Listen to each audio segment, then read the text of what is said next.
If you have to use FOMO to sell your digital product, you're doing it wrong. Now, this is something that may seem kind of crazy because what I'm going to tell you in this video is going to cut against almost everything that you have heard in the online space. Think about it. We're told to use urgency, to use scarcity, to use like launches with limited open cart periods because that's the only way to sell a digital product. Well, I'm here to tell you that that is nonsense and that following that advice is hazardous to your business. Now, I'm going to talk about this from a marketing perspective, but what I want to get you to think about is fundamentally what is using FOMO or fear of missing out about. It's about getting people to buy your product when they wouldn't otherwise, when they're not ready to buy it yet. So I want to ask a very simple question. Shouldn't we be able to build a business where what we do is serve our customers where they're at when they're ready to buy from us, not based on our timeline? Wouldn't that be a better business model if it were possible? That's what we're going to talk about in today's episode of Bobby Ruins Marketing.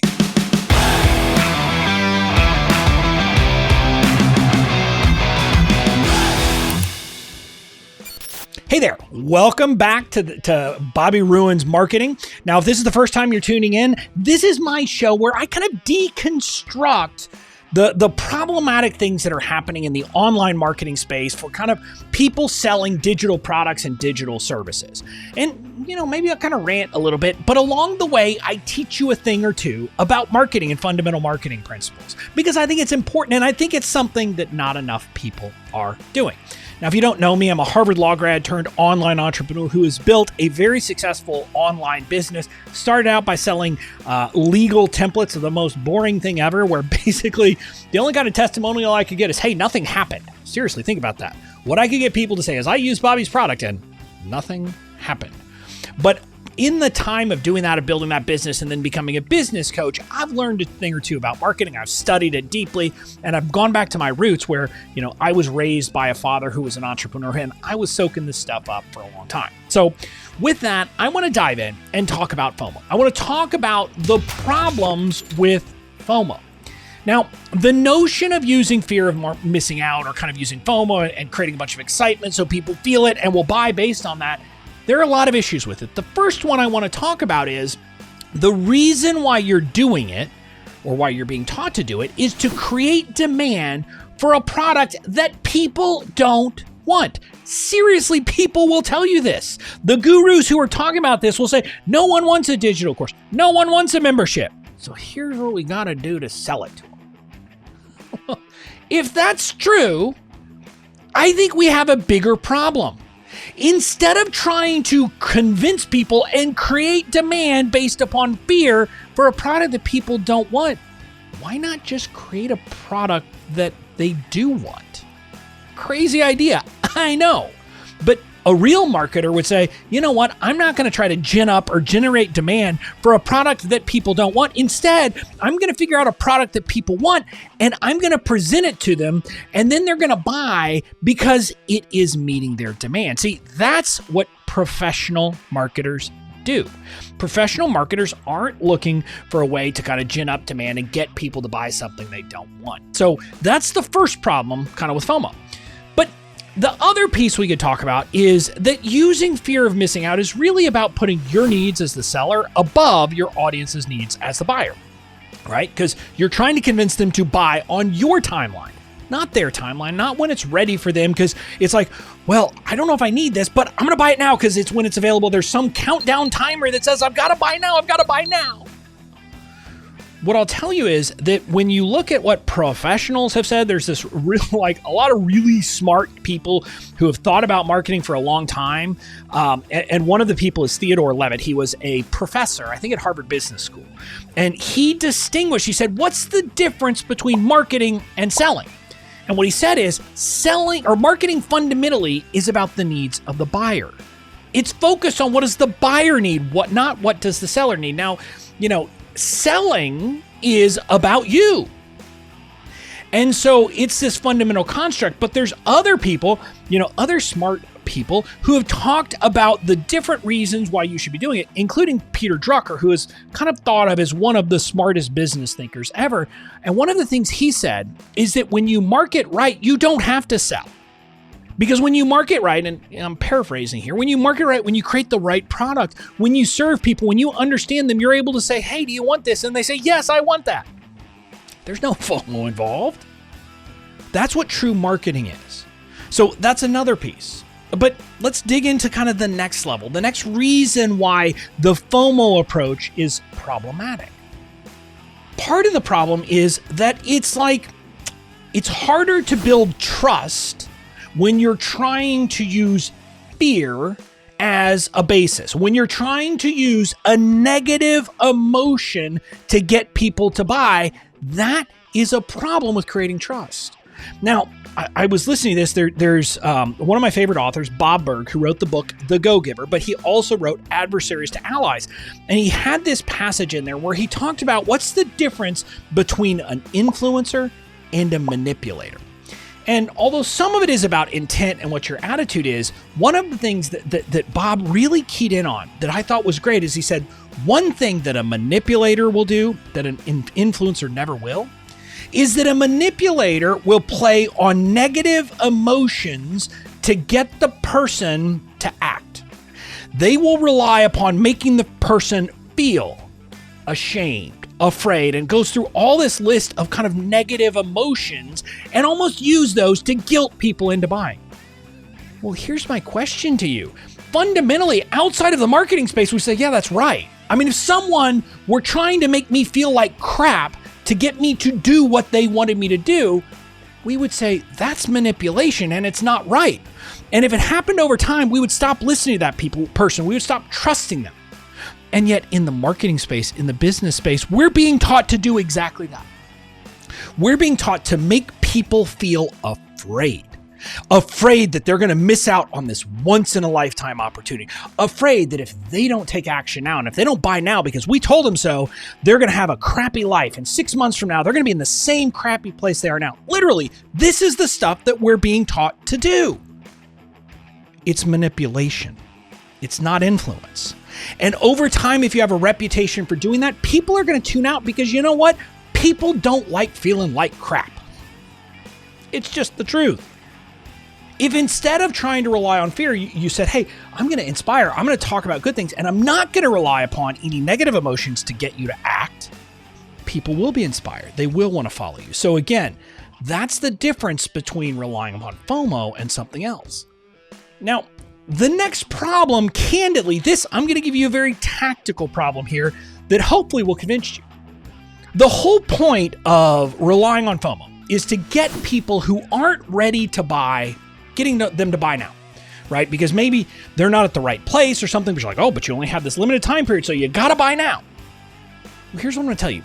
Those people don't tend to succeed. Again, this is part of why using this is serving you, not serving them. Because you're more like, I just care about the money. I don't care about whether they succeed. Now, you don't say that. You won't actually say that, but I'm simply going to tell you, if you're relying upon FOMO, if that's how you're selling, in reality, what you're doing is saying, I don't care about you and whether you succeed. I care about, will you pay me money? That's what your actions say. And the difficulty is when people are kind of buy when they're not ready, what's going to happen is they don't have success then, so they write you off. These are people who, if you didn't use FOMO, if you let them come to the purchasing decision at the right time for them, maybe they would have had great success. And they could have been people who were out telling all these other people about your business saying, go buy from Bobby, go buy from Bobby, go buy from Bobby. In my case, obviously. Probably not in your case, because I'm hoping you're not Bobby. But if you are, cool, good name. But you have missed that chance by deciding that you're going to try to get people to buy when it's not right for them. You have missed the chance for them to become a brand advocate who will go out and tell everybody they know to buy from you. But worse still, you're going to turn a lot of those people into detractors, into people who will tell other people not to buy from you. Because they'll say, I bought it, I wasn't ready, and it hurt me. So that's what's going to end up happening. And again, I'm simply going to tell you, that's a very strategic, tactical perspective. This is why, look, I'm not going to lie to you. Using FOMO might generate more sales in the short run, but it's going to reduce the lifetime customer value. It's going to reduce your sales over the long term. It's going to reduce customer loyalty. It's going to reduce advocates. It's going to reduce brand promoters. It's going to reduce all of those things. And by the way, those are the things that real businesses are built on, not short-run FOMO, not based upon get people in through ads and make them feel like crap and scared so they buy. That stuff doesn't work long-term. So that's kind of the next piece. Now, the last piece I'm going to talk about, before we get into the last piece, I want to tell you, if you're listening to this and saying, wow, Bobby seems to be making some sense here. I want to listen to him. I want to learn more from him. I have a completely free training program called BADA Online Marketing University. You can go learn about marketing the right way for free. There are multiple courses in there. It will be free forever. It is not a gimmick. It is not a trick. It is not an upsell. It is me and a mission of saying, I want to make entrepreneurship in the online space accessible to everyone. I don't think people should have to spend thousands and thousands and thousands of dollars to learn this stuff. So I'm just giving it away for free. You can sign up at bobbyklink.com/BOMU if you're interested. Again, bobbyklink.com/BOMU. Now, the last thing I want to talk about, and the last reason why FOMO is a problem, and you shouldn't be relying upon FOMO, is that fundamentally, it's kind of tied up with this notion normally of an open and closed cart mentality. In the online space, we're being taught that you should launch and you should only let people buy your product for maybe it's a week or 4 days or 2 weeks or whatever it is, but a limited period of time.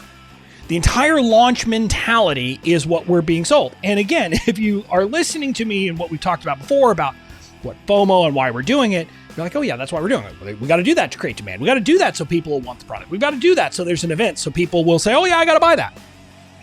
But aside from it not being good for your customers, aside from it not being good for you, kind of from a marketing, brand equity over the long term, it's also a very risky proposition.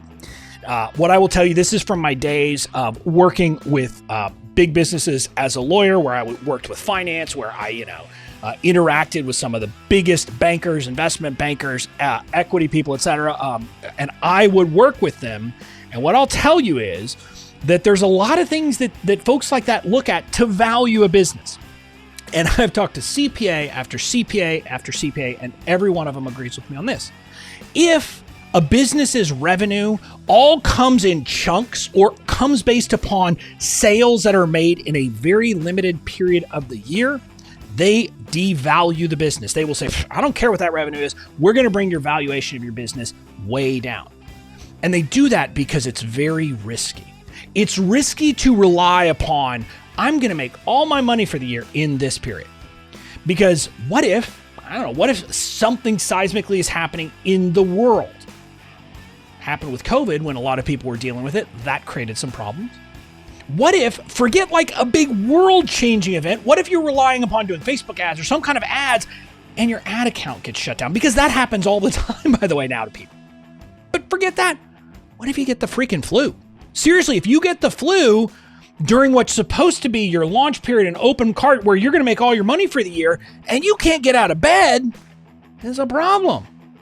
Now, again, this is a piece for you. I'm simply going to tell you, separate from this, over the long term, having a business that is always open where people can buy anytime they want, so you're not relying upon FOMO. You're basically saying buy when is right for you. Buy when you're ready is going to help you. It avoids all this stress. It avoids all this risk. It avoids all these potential pitfalls and problems in your business, in addition to being how you build brand equity over the long term, how you serve your audience, how you create brand promoters, how you do all of those things. So again, I'm going to go back to my original proposition, which is this. If you have to rely upon FOMO to sell your products, you're doing it wrong. You should create a product that sells itself, that you can sell every day of the year, that you don't need a fancy launch, that you don't need to rely upon manipulation and negative emotional tactics to get people to buy. That's what real businesses do. If you want to build a real business in the online space, That's the kind of thing you need to be thinking about. You need to get beyond this conventional wisdom that you're hearing of try to make people feel like crap and be afraid, and that's why they're going to buy your product. Now, again, most people don't use that language, but that's what they're telling you to do. Again, if you'd like help building a real online business, I would love for you to join my free training program, BADA Online Marketing University. You can join by heading to bobbyklink.com/BOMU. It is totally free.